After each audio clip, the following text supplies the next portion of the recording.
बड़ी खबर में अब तीसरी बड़ी खबर का रुख कर लेते हैं, जहां पूर्व मंत्री राव नरवीर सिंह ने जनसंपर्क अभियान के दौरान गांव मोहम्मदपुर झाड़ास पहुंचे, जहां पर उनका ढोल नगाड़ों के साथ स्वागत किया गया। इस मौके पर सैकड़ों ग्रामीणों ने युवाओं ने राव नरवीर सिंह को फूल माला और पगड़ी पहनाकर उनका स्वागत किया और साथ ही सरपंच और कई पूर्व पार्षद भी जो है मौजूद रहे। वहीं पूर्व मंत्री राव नरवीर सिंह जनसंपर्क अभियान के दौरान लोगों को प्रधानमंत्री के कार्यक्रम का उन्होंने न्योता भी दिया और ग्रामीणों को संबोधित करते हुए गुरुग्राम, हिसार, सिरसा और रोहतक क्लस्टर प्रभारी और बीजेपी के वरिष्ठ नेता पूर्व मंत्री राव नरवीर सिंह ने कहा कि गुरुग्राम में नमो मनोज सरकार में विकास की बहुत परियोजनाओं पर काम हुआ है।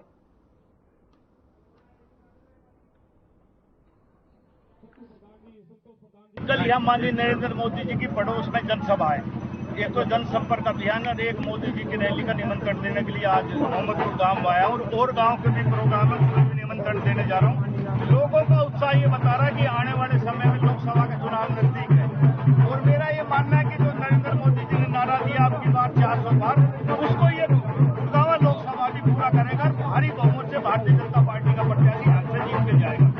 कितना फायदा मिलने वाला, क्योंकि द्वारका एक्सप्रेस बनने के बाद हमारे गुड़गांव की तस्वीर और तकदीर बदलने जा रही है। बहुत पिछड़ा हुआ इलाका था, यहाँ जहाज बना है और गुड़गांव की कनेक्टिविटी सिर्फ दो थी दिल्ली के लिए, तो तीसरी कनेक्टिविटी है और मेरा ये मानना है कि आवागमन में यहाँ से एयरपोर्ट जाने में सिर्फ 15 मिनट लगेंगे।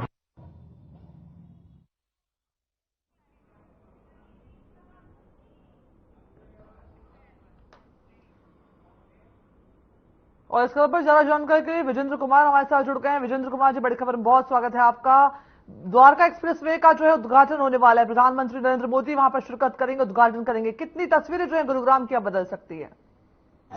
बिल्कुल, देखिए दीवा, सबसे बड़ी बात है कि कुछ ही दिनों में, बीते कुछ दिनों पहले ही प्रधानमंत्री नरेंद्र मोदी रवाड़ी आए थे और माजरा में जो एम्स है उसका शिलान्यास किया था। तो कहीं ना कहीं गुरुग्राम में ये तस्वीर जरूर बदलती नजर आएगी। जिस तरह से सड़कों का जाल बिछा है, अंडरपास जो और फ्लाईओवरों का जाल बिछा है, उससे कहीं ना कहीं जो आम जन है उसको राहत मिली है। और गुरुग्राम में अब बीते 5-10 साल पहले की बात करेंगे तो कहीं ना कहीं ये कमी देखी जा रही थी अंडरपास की या फ्लाईओवर की, उससे जाम की स्थिति रहती थी। अब जाम से निजात मिल पाएगी। सबसे बड़ी बात है कि दिल्ली से जो कनेक्टिविटी द्वारका एक्सप्रेस की हुई है, उससे कहीं ना कहीं जो सफर है वो आसान होगा। दिल्ली से आने वाले जो लोग हैं वो मानेसर, गुरुग्राम में जल्द अपने समय पर पहुंच पाएंगे और ये कहीं ना कहीं आसपास जितनी सोसाइटी हैं, जो गांव है, जितने भी यहाँ पर आसपास के जो यहाँ पर सोसाइटियां बसी हैं, उनको बेहद फायदा मिलने वाला है। और साथ ही साथ कल प्रधानमंत्री सेक्टर 84 पहुंचेंगे और जो द्वारका एक्सप्रेस का गुरुग्राम वाला हिस्सा है उसका लोकार्पण करेंगे। और ऐसे में ये कहा जा सकता है कि कहीं ना कहीं हरियाणा को इसी महीने 2 सौगात मिल गई है। जी बिल्कुल। और पूर्व मंत्री राव नरवीर सिंह जी ने जो है लोगों को भी जाकर के निमंत्रण दिया है कि वो प्रधानमंत्री के कार्यक्रम में शिरकत करे। कितने लोगों के आने की संभावना जताई जा रही है?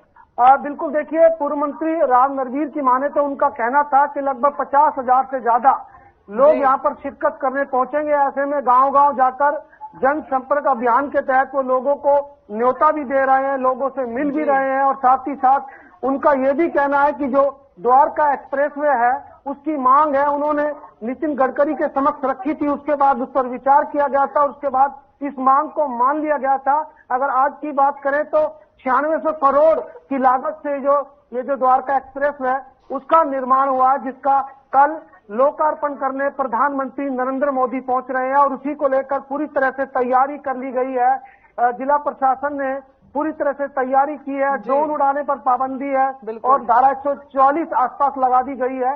आपको बता दें कि जिससे कि किसी प्रकार की कोई संदिग्ध गतिविधि है वो ना हो। जी विजेंद्र जी, 29 किलोमीटर का लंबा द्वारका एक्सप्रेसवे 9600 करोड़ की लागत से बनकर के तैयार हो रहा है। सरकार का तो सराहनीय कदम है ही, साथ ही आपने कहा कि जनता को भी जाम से इसमें मुक्ति मिल जाएगी। तो ऐसे में जनता की अब क्या कुछ प्रतिक्रिया मिलकर के सामने आ रही है? देखिए, फिलहाल जनता की बात करें, उस रोड से जिन सोसाइटियों की, जिन गाँव की, लगभग मैं आपको बता दूं कि दर्जनों भर गांव और सोसाइटी हैं जो उस द्वारका एक्सप्रेस के आसपास बसी हैं। और सबसे बड़ी बात है कि जो मानेसर है वो औद्योगिक क्षेत्र है और कहीं ना कहीं रोजगार के लिए दिल्ली से लोग आए दिन वहां पर जाना आना लोगों का रहता है, तो इससे काफी बेहतर फायदा होगा, व्यापार उद्योग और जगत को भी फायदा होने दिख रहा है। जी बिल्कुल, द्वारका एक्सप्रेसवे का जो है कल उद्घाटन होना है, प्रधानमंत्री नरेंद्र मोदी शिरकत करेंगे। सुरक्षा व्यवस्था को लेकर के पुख्ता इंतजाम हो गए हैं। ड्रोन उड़ाने पर जो है कल पाबंदी लगाई गई है। 50,000 से ज्यादा लोगों के पहुंचने की संभावना जताई जा रही है। बहुत बहुत शुक्रिया विजेंद्र इस तमाम जानकारी के लिए और हमारे इस बड़ी खबर में हमारे साथ जुड़ने के लिए आपका।